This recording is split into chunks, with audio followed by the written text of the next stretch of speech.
Bonjour et bienvenue dans cette revue des quotidiens du mercredi 6 novembre 2024. Relance de la filière arachidière. L'État du Sénégal force le passage avec une mobilisation envisagée de 120 milliards pour la campagne de commercialisation arachidière qui se profile. Augmentation prochaine du prix de l'arachide au kilogramme. Baisse des prix des intrants agricoles dont celui de l'engrais. Redémarrage opérationnel des unités de production à Ziguinchor, Louga et Lindiane. Détails issus du quotidien. Et toujours dans le même chapitre, d'autres journaux nous font part de la suspension par la tutelle des exportations pour la campagne de 2024-2025 de la graine d'arachide à partir du 15 novembre. Paiement des créances dues aux opérateurs de semences de terre. L'État du Sénégal débloque également 10 milliards de francs CFA. De l'agriculture à la politique, autant de dérives et de dérapages en si peu de temps n'augurent rien de bon. Le populisme et l'autoritarisme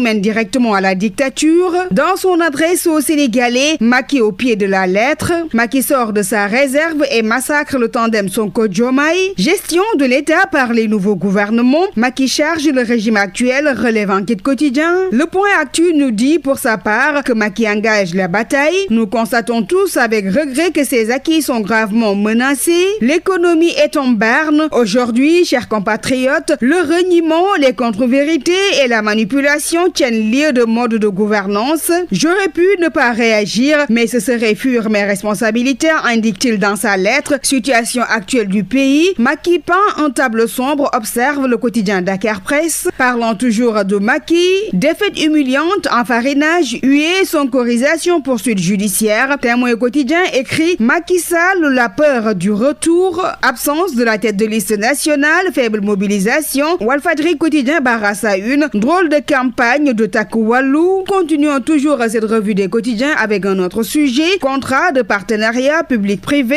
3P signé entre 2016 et 2021. Tout est illégal, lit-on dans Libération. D'après le Conseil des infrastructures, dont l'avis était impératif sur tous les projets de PPP durant cette période, a été royalement ignoré et privé de budget. Ses membres contraints de rester chez eux, bénéficiaires d'un gré à gré de 113 milliards de francs CFA. Planet One et son directeur exécutif rattrapés à Malte par les Paradise Papers. Toujours dans le même journal, rien que pour le premier trimestre de 2023, 422,843 milliards ont été engagés de gré à gré, poursuit toujours la même publication. Éducation, parlons-en dans cette revue des titres. Le G7 rue dans les brancards, commente 24 heures Yénécaye. Il a réclamé ce mardi la convocation du comité de suivi des accords signés le 22 février avec le gouvernement en vue de diligenter leur mise en œuvre. En dehors de la revalorisation de la rémunération des personnels de l'éducation et de la formation, aucune avancée majeure n'a été notée depuis la signature du protocole d'accord du 26 février 2022.